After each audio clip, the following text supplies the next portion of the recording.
నూతన సంవత్సరం సందర్భంగా ఈగల్ ఫోర్స్ ప్రత్యేక తనిఖీలు చేపట్టింది. ఎక్సైజ్ పోలీసులతో కలిసి 3 కమిషనరేట్లలో తనిఖీలు నిర్వహించారు.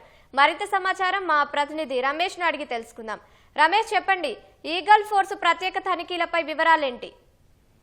నూతన సంవత్సరం సందర్భంగా ఇప్పటికే ఈగల్ పోలీసుల సంబంధించి కూడా పూర్తి స్థాయిలో కట్టుదిట్టమైన చర్యలు అయితే తీసుకున్న పరిస్థితి అయితే ఉంది. ఎక్కడ డ్రగ్స్ సేవించినా గానీ వాళ్ళకి దొరికినట్లయితే వారు ఖచ్చితంగా వారి పైన కూడా కఠినంగా చర్యలు తీసుకున్నామని చెప్పి కూడా ముందస్తుగానే ఈగల్ పోలీసులు అయితే హెచ్చరికలు జారీ చేయడం జరిగింది. అయినప్పటికీ కొంత చాప కింద నీరులాగా నగరంలో న్యూ ఇయర్ సందర్భంగా కూడా పెద్ద ఎత్తున డ్రగ్స్ వచ్చేందుకు ఒక సమాచారంతో కూడా ప్రత్యేక బృందాలతో కూడా పోలీసులు అయితే తనిఖీలు అయితే చెప్పడం జరిగింది. 3 కమిషనరేట్ పరిధిలో ఇటు ఎక్సైజ్ కానీ తర్వాత లాండర్ పోలీసులతో కూడా ఈగల్ పోలీసులు ప్రత్యేకంగా తనిఖీలు నిర్వహించడం జరిగింది. దాంట్లో పబ్బులు కానీ రెస్టారెంట్లు కానీ తర్వాత వాహనదారులకు సంబంధించి కూడా ప్రత్యేకంగా తనిఖీలు అయితే నిర్వహించడం జరిగింది. దీంట్లో మొత్తం 4 డీజర్లు ప్లేయర్కి సంబంధించి వారికి పాజిటివ్ వచ్చినట్లయితే మొదటగా అధికారులు అయితే తనిఖీలో భాగంగా అధికారులు అయితే గుర్తించడం జరిగింది. మరొకరు వాహనం నడుపుతూ తర్వాత టెస్ట్ కి సంబంధించి కూడా ప్రత్యేకంగా ఈసారి ప్రత్యేక తనిఖీలు నిర్వహించడంలో భాగంగానే అతనికి ఒకరికి డ్రగ్స్ సేవించినట్లు కూడా వారికి అయితే నిర్ధారించడం జరిగింది. మొత్తం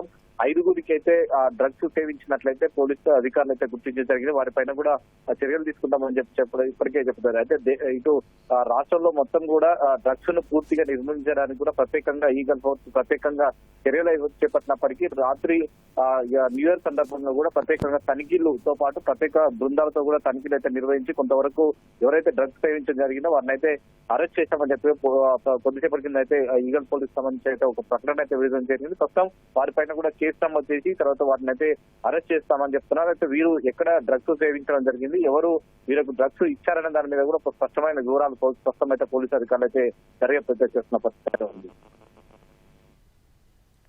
ధన్యవాదాలు రమేష్.